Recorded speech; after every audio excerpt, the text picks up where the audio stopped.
Hey, everybody, and welcome to Podcast Workflows, the show that provides insights into how to improve your podcast systems and workflows, allowing you to create and grow a high-quality podcast by showing you how to best spend your limited time. I'm your host, Joe Casabona, and today I want to talk about the brand new Tools for Podcasters guide over at podcastworkflows.com/tools. Now, when I came up with the idea for Podcast Workflows nearly a year ago at CEX 2023, one of the aspects of the site was to have a tools page, something that could showcase the tools used in the deep dives I was doing. But I didn't want to rush that. I wanted to focus on the content and see where the site went. For those who don't know, the site started as doing weekly deep dives into another podcaster's process to see how they did things, what tools they used, and what budding podcasters could learn from the pros. But the site evolved into something more than that. In November, I made the decision to move from weekly breakdowns, and at that point they weren't so weekly, to more regularly published content around all aspects of podcast workflows, processes, and systems. That kicked off unofficially with Podcast Advent, a highly successful thing that I've been wanting to do for a while, but never got around to doing it. In November, I thought, you know what? I am going to juice the site with new content every day in December over at podcastworkflows.com. And I'm going to do it with Podcast Advent. So it kicked off unofficially then, and then in January, I started publishing more regularly. I also had my VA move all relevant content from both Casabona.org and Podcast Liftoff to Podcast Workflows. Maybe we can get into a what's the difference between Podcast Liftoff and Podcast Workflows sort of thing in the future, but today I want to focus on the tools page. So I'm excited to announce that a very important piece of cornerstone content for Podcast Workflows is finally live. That is version 1.0 of the tools page that I wanted to build last year. So in the rest of this episode, I'll kind of go through the tools, like how I decided what sections to do for now, what you can expect from the page, and then some plans for the future. Let's start off with a couple of programming notes about this page. First of all, it's not comprehensive yet. Right now, it's tools I have direct or indirect experience with, so I could speak to actually using them, right? So I probably won't list, for example, every possible podcast hosting platform because there's a lot, but I will probably expand to more than the 4 that are there now, depending on a few other things that I'll talk about in a minute. There are a bunch of categories which we'll talk about, but I plan on adding more based on feedback and questions. And I've already got, I think this is the most exciting thing for me, is that I already have a bunch of feedback because I announced this to my mailing list first. And they wrote in with great feedback. I got some direct messages on LinkedIn from people who shared it, people from my mailing list who shared it on LinkedIn, and then I got feedback from them. So just a lot of really exciting things already in the first few days of this project. So again, thanks to everybody who has written in so far. But I do plan on adding more categories based on the feedback and the questions I'm getting. Each tool, again, you can visit this page if you want to follow along over at podcastworkflows.com/tools. It'll also be in the description for this episode. Each tool has 3 attributes associated with it. The first is a star rating, 1 through 5. Half stars are included, so it's really like a 10 scale, right? The rating is the tool relative to the category it's in. So, for example, you might notice that Riverside has 2 different ratings, one for the remote recordings category and one for the transcription category. I did this on purpose because if I'm recommending the best possible tools and tool sets, I don't want to make it seem like let's use Riverside again, right? It's amazing. It's best in class for remote recordings, but there are a lot better tools for transcription if you're just looking for transcripts. So I want to be clear about that in the ratings. Next is a pros and cons list. I really want this to be impartial, right? I've got associations with RSS.com and other podcast tools. I've had some of the tools on this page sponsor my podcast.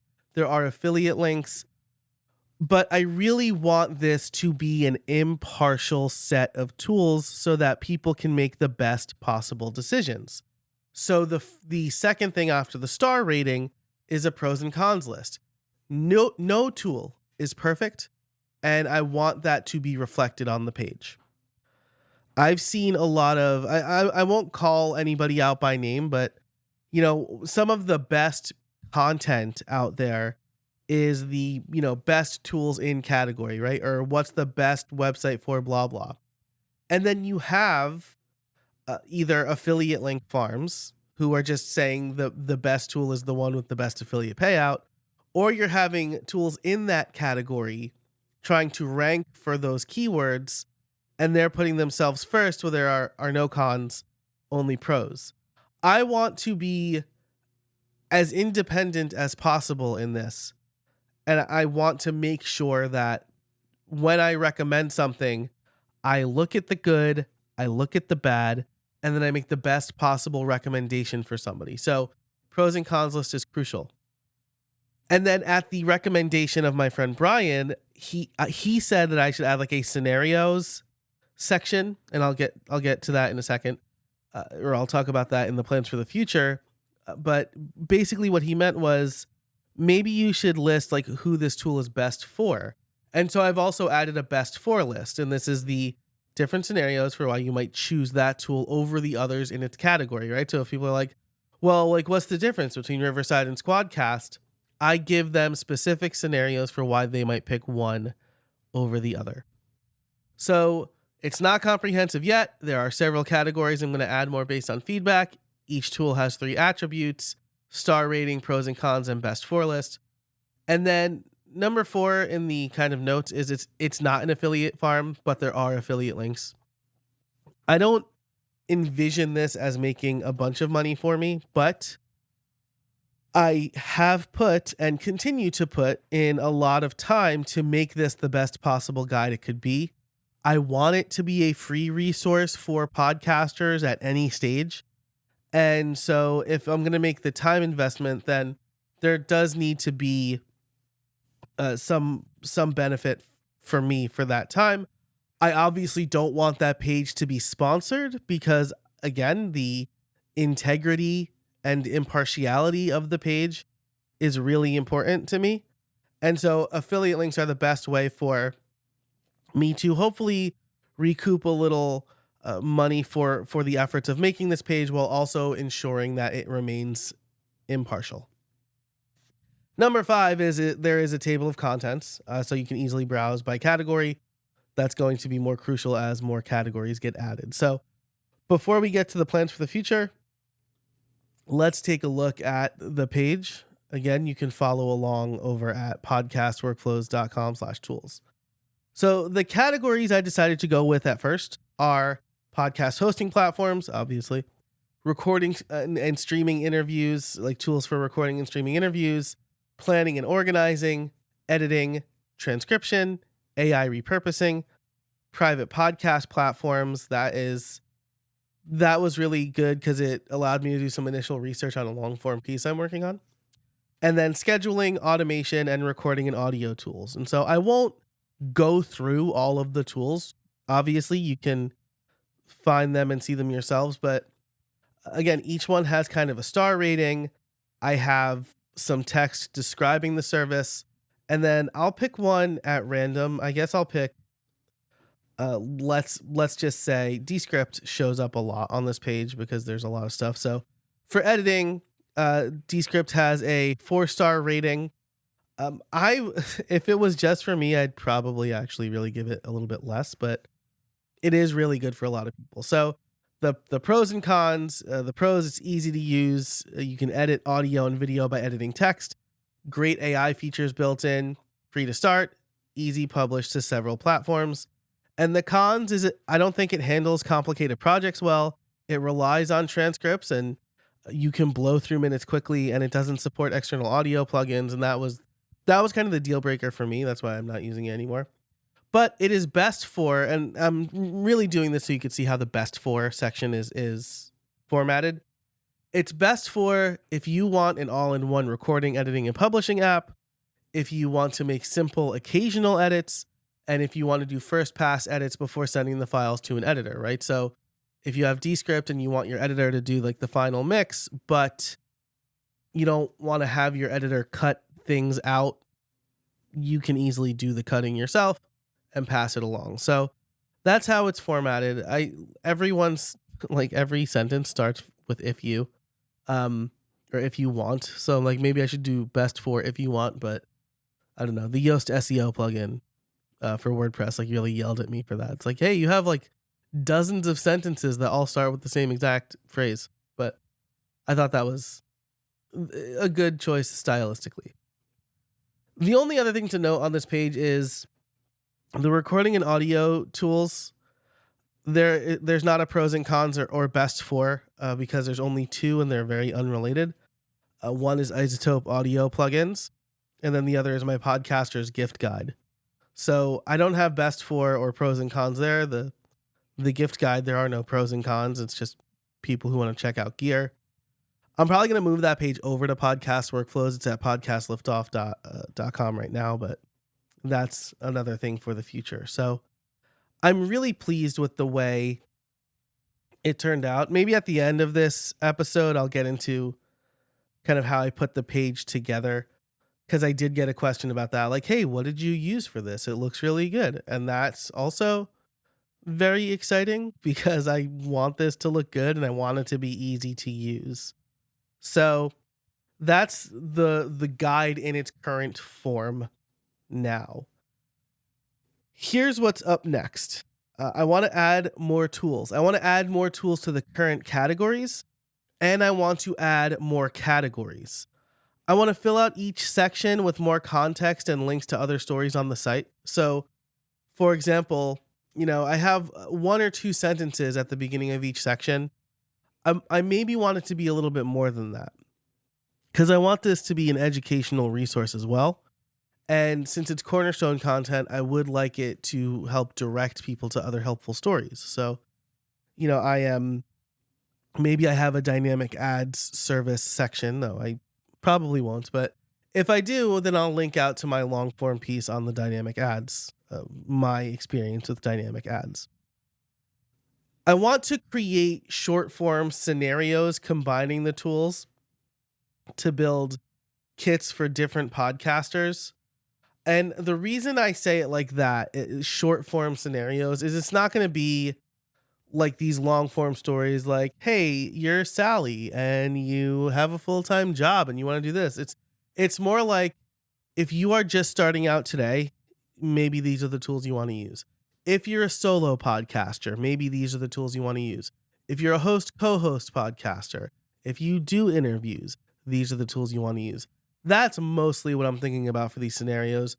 I thought about launching it with version 1, but it would take too long. I want to put some good thought into those and maybe get some feedback. So they'll probably be at their own kind of page, like /scenarios. But that'll be heavily linked or heavily intertwined with the tools page, obviously. And then the other thing I want to do is move my gift guide to the site, as I said earlier, for two reasons. I'm going to keep the gift guide as is because that's really good content. It does well for me every year. I like to update it every year to make sure it's current, but there is a lot of overlap. And so moving the gift guide over will help me have one more internal link in this kind of suite of content, but then I'll also add a hardware section to the page. And so let's get into some of the things that kind of based on the feedback I got, some changes I'm going to make. So first, next for the tool, I wrote this down on a piece of paper on my Sidekick notepad. Shout out to Cortex brand. For the page, editing services, my editor actually recommended this, and I thought it was a great idea because right above the editing tool, or right below the editing tools headline, I say you should really hire an editor, but if you don't, right? So I'm telling them to do something, but not giving them any guidance on this. So I'll probably have the editing tools, and then right under editing services, I just want to vet a couple more services that I could recommend in different instances. Then maybe other services, but I'm not really sure about that. You know, I under transcription, I could put like person transcription tools or transcribers. Like my VA does all my transcripts now, but I had a great transcriptionist, I guess, named Evelyn, who did an amazing job for a long time. Like maybe I can recommend her, but that's kind of what I'm thinking. Another piece of feedback I got was to do audiograms. And so I like that. I have 3 I'm kind of thinking about, but 2 are already listed multiple times on the page already. That Descript and Riverside, as well as Headliner. But I want to look into some more of those tools. Email service providers. Then I kind of start to get into the what are podcast tool adjacent, right? And so I'm always telling podcasters to start a mailing list. And so if I'm telling them to do that, maybe an email service provider. I want to do 3. ConvertKit, Beehive, and Substack are probably it. And then maybe news sites. Maybe not. Maybe that's something different. Like maybe I have a recommended newsletters section, because that's not really tools anymore. And I really want to keep this tight. Like I want it to be a vast resource, but I don't want it to be a hodgepodge of everything I recommend. I want this to be a resource where it's like, oh, I need a tool for this. I'm going to go to podcastworkflows.com/tools. So that's kind of my ultimate goal there. I might do podcast episodes here on each of the sections. Like maybe that's something I will do. Let me know if that sounds interesting to you, if you just want to hear me kind of like talk through some of that stuff. But I think that's it for this episode. Oh, I did tease about how I put together the site. It's like not very exciting. I use WordPress. If you know my background, you would have already known that, because I was a WordPress developer for like 20 years. And I'm using the Kadence theme. I'll have affiliate links in the show notes. The Kadence theme with Kadence blocks. And there's a particular block in Kadence block called row layout that makes it really easy to do a lot of things. And honestly, that's all I did.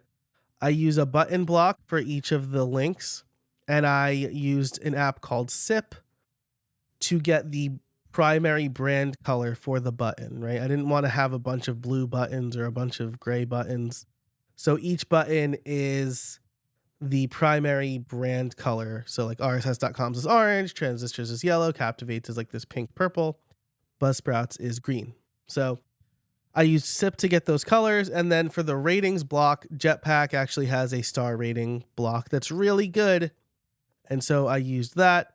Kadence also has like an accordion block, and that's what I used for the pros and cons and best for, so that the page wouldn't be super long and everything wasn't just like expanded. So that is basically how I did it. All of my affiliate links are linked through Switchy, which is a great affordable. Well, I got it on an AppSumo deal, but it's a really great link shortener. So I use it there. I really love it. It's one of the few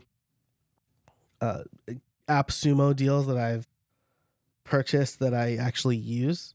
I mean, the last few I've bought, there was a time where, I think all of us who know of AppSumo went through this, right? We would just buy AppSumo deals aspirationally. And then I was like, I'm wasting more money. So the last few tools I've bought, I've actually used, but Switchy is one that has been really great. And so I'm using that for all of my affiliate links. I used to keep them on WordPress. Like there's a Thirsty Affiliates plugin that will auto link certain text.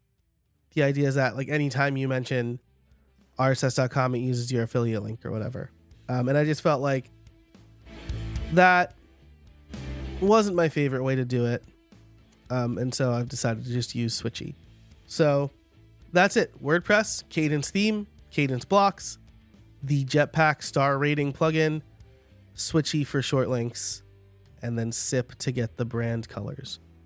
So that's it for this episode. If you check out the page, I would love to know your feedback. You can go to podcastworkflows.com/feedback, or I'm on every social network basically at jcasabona. Thanks so much for listening. I hope you enjoyed this. And until next time, I can't wait to see what you make.